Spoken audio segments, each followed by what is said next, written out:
Good day, Africa. Good day, Nigerians. Ladies and gentlemen, this is the voice of Joel, and this is the glory of wealth.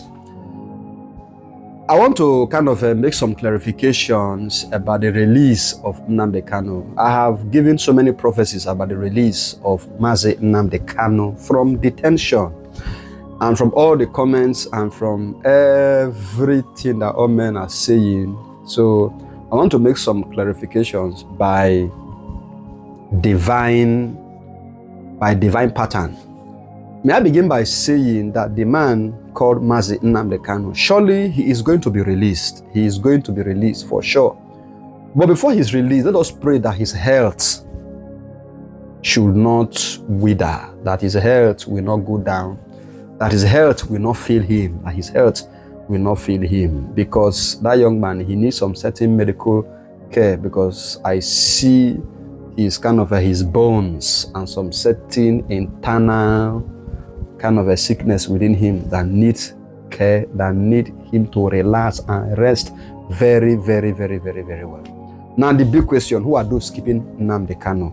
In as much he's advocating for Biafra, in as much he's advocating for good governance, in as much he's advocating for freedom, and in as much he's advocating for a country that is free from corruption, free from wickedness, free from affliction, free from bondage, free from all forms of marginalization, and free from all forms of colonial masters.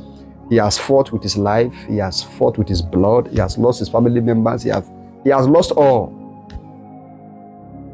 He's not with his wife, he's not with his children. So a man who has lost all, we can say that this man has so much sacrificed. He has turned down money. He has turned down so many things just for the quest of Biafra. Now, who are those keeping him? Like I normally tell you, the Yorubas are not keeping him. The Hausas are not keeping him. It is the Igbos. It is the Igbos. Because the Bible said that a man's enemy are from his own household. A man's enemy are from his own household. From what we see, or from what I have seen in the realms of the spirit, do you know how many millions of dollars that the Igbo leaders have taken? Do you know how many bribes? Do you know how many meetings? And do you know how many seals, signatures, and papers that have been signed behind Nnamdi Kanu that is keeping him behind bars? All the court cases and all the court cases, all those things, they are all drama. They are all drama. Everything has been acted in the scripts, and everything has been signed and acted. I tell nothing but the truth. I am a prophet of God. I can come here and tell you what I see in the realms of the spirit. I am a man of God.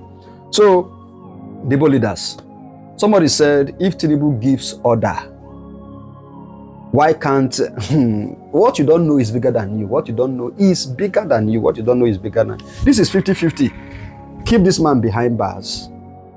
We will we will fight for your agenda, and you also fight for our agenda.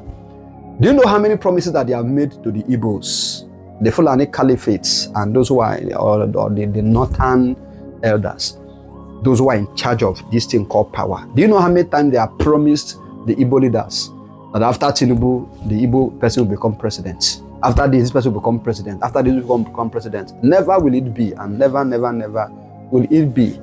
Because saboteurs, if you sell your brother, your customers will not trust you. If you sell your brother, even your customers and your buyers, nobody will trust you. So I tell nothing but the gospel truth. If all the Igbos come together in unity, all the leaders, they come together as one, in unity, with full force and brutality, they reject every offer and stand with one unity.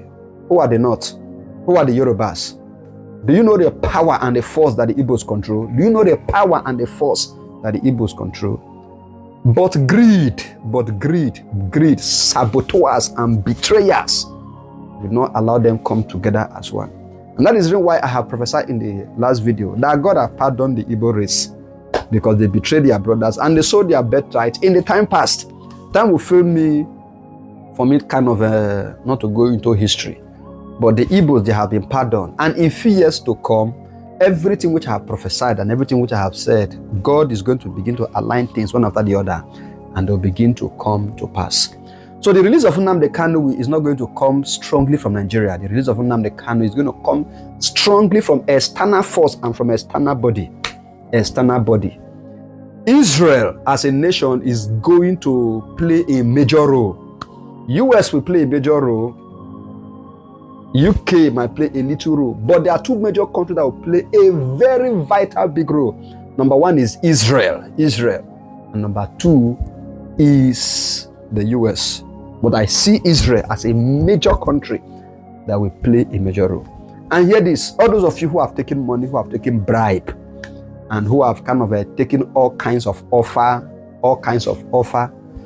judgment is coming. Judgment is coming. Judgment is coming. The person that will deal with each and every one of you is coming. The man that God will use will deal, that will carry out what I call Operation Sweep in the entire Igbo race. The man is coming. Maybe I'm going to talk about this same man in the next video. So all Igbos, wherever you are, across the nations of the world, across Europe, America, all over Africa, here in Nigeria, worry not, because the Lion of the tribe of Judah has prevailed over thee. So continue to support Nnamdi Kanu. All what the Igbo owns him is prayer. Pray for him for strength. Pray for him that the angels of the living God will strengthen him. Pray for him that God will keep him. Pray for him that his sacrifice will not be in vain. Pray for him that his blood and everything which he has put to make sure that life come out from Igbos doesn't be in vain. Continue to pray for him. Continue to pray for him. Your prayers can go a long way to strengthen him, to give him hope, and to give him life. It is my prayer that God keeps Nnamdi Kanu alive to see the Biafra which God has spoken time with that number, and to see a new nation emerge from these same people. So I will stop here. So all Igbos, the Hausas and the Yorubas, in as much the Hausas and the Yorubas, they have a strong influence, but the highest influence that is keeping Mazi Nnamdi Kanu in detention, they are his brothers called the Igbo. It is clearly written bold in the realms of the spirit. I will stop here. The Lord bless you. This is the voice of joy, the glory of wealth. I will see you in the next video. The Lord bless you. Shalom.